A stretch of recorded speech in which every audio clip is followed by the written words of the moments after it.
तो दोस्तों पाकिस्तान चाइना के हथियारों को खरीद के किस तरीके से पछता रहा है इसका खुलासा पहले भी कई बार हो चुका है। चाहे वो चाइना से खरीदा हुआ एयर डिफेंस सिस्टम हो, फाइटर एयरक्राफ्ट हो, इवन अनमैन एरियल व्हीकल, सब फिलहाल पाकिस्तानी आर्म फोर्सेस के सरदर्द का कारण बना हुआ है। पर दोस्तों इस बार अमेरिका के एक सिक्योरिटी एक्सपर्ट की तरफ से जानकारी दिया गया है कि किस तरीके से पाकिस्तान के द्वारा चाइना से जहाजों को खरीद के भी पछताया जा रहा है और कैसे हाल ही में ही ऐसे पाकिस्तान के चाइनीज मेड जहाजों के द्वारा मिसाइल दागने में विफलता हुआ। तो दोस्तों कैसे पाकिस्तान के लिए चाइना के ये जहाज सरदर्द बना हुआ है और क्यों पाकिस्तान के ये जहाज मिसाइल दाग नहीं सका, इसके बारे में जानने के लिए वीडियो के आखिर तक बने रहिए और चैनल को सब्सक्राइब और वीडियो को लाइक जरूर कीजिए। तो दोस्तों अमेरिकी स्थित एक थिंक टैंक के रिपोर्ट के हाल ही के एनालिसिस में खुलासा किया गया कि पाकिस्तान को कम से कम अपने नेवी के 4 जहाजों को लेके मुश्किलों का सामना करना पड़ रहा है जो बेसिकली चाइनीज मेड जहाज है। हालांकि इस थिंक टैंक की तरफ से पहले भी कई सारे रिपोर्टों का खुलासा करते हुए बताया गया कि पाकिस्तान कैसे चाइनीज मेड हथियार खास करके अपने नेवी के जहाज और JF-17 जैसे एयरक्राफ्टों को लेकर परेशानी से गुजर रहा है। असल में दोस्तों इस बात का खुलासा जियोपॉलिटिका के लिए डी वैलेरियो फेवरी के तरफ से लिखे गए एक लेख में हुआ, जहां पे उनके तरफ से बताया गया कि चाइना से जो पाकिस्तान ने 4 F-22P फ्रिगेटों को खरीदा था वो अब पाकिस्तान के लिए दुर्सपना बन गया है। पाकिस्तान फिलहाल इन जहाजों को समुद्र के अंदर टिकाए रखने को लेके ही मुशक्कत कर रहा है। दोस्तों असल में ये जो F-22P फ्रिगेट है ये पाकिस्तान के द्वारा चाइना से खरीदा गया था और एक रिपोर्ट के मुताबिक पाकिस्तान के बेड़े में जो टोटल 4 ऐसे फ्रिगेट है इनमें से 3 फ्रिगेट डायरेक्टली चाइना से बन के पाकिस्तान को मिला था, तो वहीं पे एक फ्रिगेट को डील के अंतर्गत नियमों के मुताबिक पाकिस्तान में कराची शिपयार्ड में निर्माण किया गया। दोस्तों यहाँ पे आपके जानकारी के लिए बता दूं कि चारों जहाजों को लेके साल 2005 में पाकिस्तान और चाइना के बीच में डील हुआ था जिसका लागत $750 मिलियन है और इस प्रोजेक्ट के अंतर्गत जिन जहाजों का निर्माण किया गया वो 25,000 ton multi mission conventional power frigate है जिसका डिलीवरी सितंबर 2009 से लेके अप्रैल 2013 के अंदर हुआ। पर दोस्तों सवाल यह है कि इन फ्रिगेटों में ऐसा क्या प्रॉब्लम है जो पाकिस्तान के लिए दुर्सपना बना हुआ है। तो दोस्तों आपकी जानकारी के लिए बता दूं कि अमेरिकी थिंक टैंक के मुताबिक ये जो फ्रिगेट है इसे एयर डिफेंस के लिए निर्माण किया गया है और ये समुद्र के अंदर केवल मात्र अपना ही सुरक्षा नहीं करने के लिए बना है बल्कि आसपास के अन्य वेसलों के सुरक्षा के लिए भी बना हुआ है। और एक्सपर्ट के मुताबिक पाकिस्तान के इन जहाजों के पास लॉन्ग रेंज के एयर टू एयर और एयर टू सरफेस कैपेबिलिटी होना चाहिए जो मल्टी थ्रेड एनवायरमेंट में भी काम कर सके। पर हाल फिलहाल के दिनों में पाकिस्तान के इन जहाजों के ऐसे मिसाइलों के कैपेबिलिटी को लेके ही सवाल बन गया है और पाकिस्तान फिलहाल इन मिसाइलों का इस्तेमाल कर भी नहीं पा रहा है। अमेरिकी एक्सपर्ट के मुताबिक इस जहाज के ऊपर जो FM-90N सीरीज के मिसाइलों का इस्तेमाल किया जा रहा है उसके ऑन बोर्ड इमेजिंग डिवाइसेज में ही दिक्कतें हैं और ये जो ऑन बोर्ड इमेजिंग डिवाइस है ये डिस्प्ले में सही ढंग से अपने टारगेट को प्रतिध्वनि नहीं कर पा रहा है, जिससे कि ना ये टारगेट को लॉक कर पा रहा है और ना ही इफेक्टिवली टारगेट को निशाना बना पा रहा है, जो कि मिसाइलों को लेके एक बहुत बड़ा फेलियर है और एक तरीके से देखा जाए तो इसका नाकाम होने से संपूर्ण जहाज के मिसाइल कैपेबिलिटी ही एक तरीके से ध्वस्त हो जाता है। हालांकि दोस्तों ये एकमात्र ऐसा समस्या नहीं है जिससे पाकिस्तान गुजर रहा है, बल्कि रिपोर्ट के मुताबिक जहाज में इस्तेमाल होने वाले इंफ्रारेड सेंसर IR-17 और SR-60 जैसे रडार भी एक तरीके से डिफेक्टिव है, मतलब काम नहीं कर रहा है और ये दोनों जहाजों के लिए अति आवश्यक इक्विपमेंट है क्योंकि इसका ही इस्तेमाल करके जहाज एयर और सरफेस सर्च मिशन को अंजाम देता है। हालांकि दोस्तों रिपोर्ट में यह भी बताया जा रहा है कि जहाजों में जो सर्च एंड ट्रैक रडार का इस्तेमाल किया जा रहा है वो हाई पावर ट्रांसमिशन का मुश्किलों से गुजर रहा है और इसी कारण ये ऑपरेट नहीं हो पा रहा है, जबकि ये भी दावा किया जा रहा है जो IR-70 सेंसर है उसे फिलहाल जहाज से निकाल दिया गया है। दोस्तों जहाजों के और एक बड़ा मुश्किल है जहाज में इस्तेमाल होने वाला इंजन। रिपोर्ट में यह भी दावा किया जा रहा है कि ये जो इंजन है ये इतना कारगर नहीं है कि लंबे समय तक जहाज को आगे बढ़ने में मदद करे। हालांकि एक्सपर्ट का यह भी कहना है कि ये जो इंजन है ये कुछ देर चलने के बाद जहाज के रफ्तार को धीमा कर देता है और फिलहाल ऐसे मुश्किल संभावित पाकिस्तान में इस्तेमाल होने वाले 4 या फिर कम से कम 3 F-22 फ्रिगेटों में है। दोस्तों रिपोर्ट में यह भी दावा किया जा रहा है कि इस तरीके के मुश्किल के अलावा इस प्रोजेक्ट के अंतर्गत जो 4 जहाज पाकिस्तानी नेवी में शामिल किया गया है उनमें से कुछ जहाजों में कुछ इंडिविजुअल मुश्किलें भी है, खास करके जहाज के परफॉर्मेंस और रडार रिलेटेड इशू में। बताया जा रहा है कि श्रेणी के जहाज PNS असलत में रडार में एक बहुत बड़ा खामी है जिस वजह से ये जहाज नाकाम पड़ा हुआ है। तो वहीं पे ये भी दावा किया जा रहा है कि इस क्लास के जो बेस जहाज है जिसे PNS जुल्फिकार कहा जाता है उसके जो 76 मिलीमीटर के मेन गन है उसमें भी बड़ा मुश्किल है, जिस कारण ये मेन गन भी इस्तेमाल नहीं हो पा रहा है। दोस्तों ये कोई ऐसा पहला घटना नहीं है जहाँ पे कोई देश चाइना से कोई हथियार खरीद के पछता रहा हो, बल्कि ऐसा घटना पहले भी हो चुका है, इवन पाकिस्तान के साथ भी हो चुका है। दोस्तों पाकिस्तान चाइनीज मेड कई सारे हथियारों को लेके के भुगत चुका है और इवन अभी भी लंबे भुगत रहा है। दोस्तों फरवरी महीने में पाकिस्तान के द्वारा चाइना से कुछ VT-4 मेन बैटल टैंक और 203 मिलीमीटर के आर्टिलरीज को हासिल किया गया था। और दोस्तों इन हथियारों के जो पोस्ट डिलीवरी टेस्ट था, मतलब डिलीवरी करने के बाद पाकिस्तान के द्वारा जो टेस्ट किया गया, उस टेस्ट के दरमियान ही ये हथियार विफल हो गया। हालांकि इस तरीके के मुश्किल का सामना पाकिस्तान के अलावा अन्य चाइनीज कस्टमरों को भी करना पड़ा है, जिनमें रॉयल जॉर्डियन एयरफोर्स के द्वारा खरीदा हुआ 6 CH-4V unmanned combat aerial vehicle शामिल है, जो चाइना के China aerospace science and technology corporation के तरफ से बनाया गया है। और दोस्तों बताया जाता है कि इन मुश्किलों को सॉल्व ही नहीं किया जा पाया, जिस वजह से जॉर्डन आर्मी के द्वारा इन्हें बाद में बेच दिया गया। इसके अलावा दोस्तों और एक बड़ा एग्जांपल है बांग्लादेश एयरफोर्स, जो चाइना से 23 PT-6 बेसिक ट्रेनिंग एयरक्राफ्टों को खरीदा था, जो Chinese national arrow technology import export company की तरफ से तैयार किया गया था और रिपोर्ट के मुताबिक ये भी डिफेक्टिव है।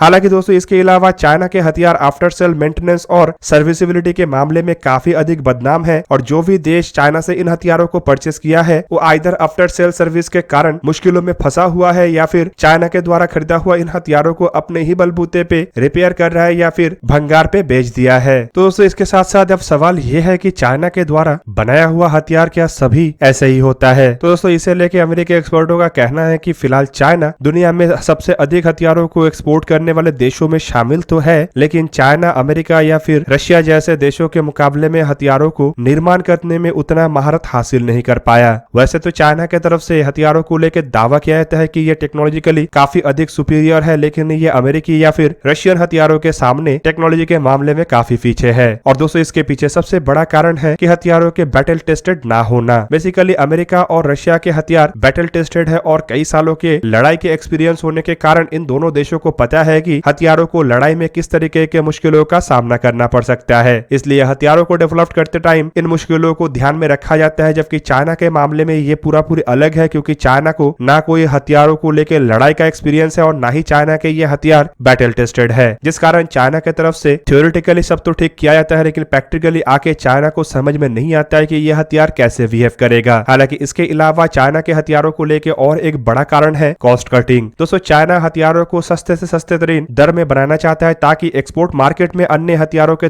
तुलना में चाइना के हथियारों को तरजीह अधिक मिले। चाइना हथियारों को टेक्नोलॉजिकली सुपीरियर नहीं बल्कि हथियारों को सस्ता बना के अन्य देशों के अंदर फेमस करना चाहता है। इस कारण कई बार चाइना की तरफ से हथियारों में ऐसे महत्वपूर्ण कंपोनेंटों को कम दर्जे में बनाया जाता है, जो बाद में लड़ाई के क्षेत्र में या फिर कहे तो टेस्ट के समय संपूर्ण रूप से डैमेज हो जाता है, जो पूरा का पूरा हथियारों को ही डैमेज कर देता है। दोस्तों दूसरी तरफ चाइना के जो एक्सपोर्टेड हथियार है उसको चाइना ऐसे ही दोयम दर्जे का बनाता है। हालांकि कुछ एक्सपर्टों का यह भी कहना है कि चाइना के पास जो टेक्नोलॉजी है इनमें ज्यादातर टेक्नोलॉजी चाइना की तरफ से चुरा के बनाया जाता है, बोल के चाइना इन टेक्नोलॉजियों के कई सारे लूप होल को सही ढंग से समझ नहीं पाता है, और जब टेक्नोलॉजी का एप्लीकेशन होता है, मतलब टेक्नोलॉजी को हथियारों में इंप्लीमेंट किया जाता है, तो यह लूप होल चाइना के हथियारों के कमजोर तरीन होने या फिर कहे तो घटिया दर्जे का होने का कारण बनता है। तो दोस्तों यह था आज का वीडियो। अगर आपको वीडियो अच्छा लगा तो लाइक कीजिए और मेरे चैनल को सब्सक्राइब कीजिए और साथ में बना हुआ बेल आइकन को भी प्रेस कर दीजिए, ताकि आप मेरा वीडियो देख पाए सबसे पहले। जय हिंद।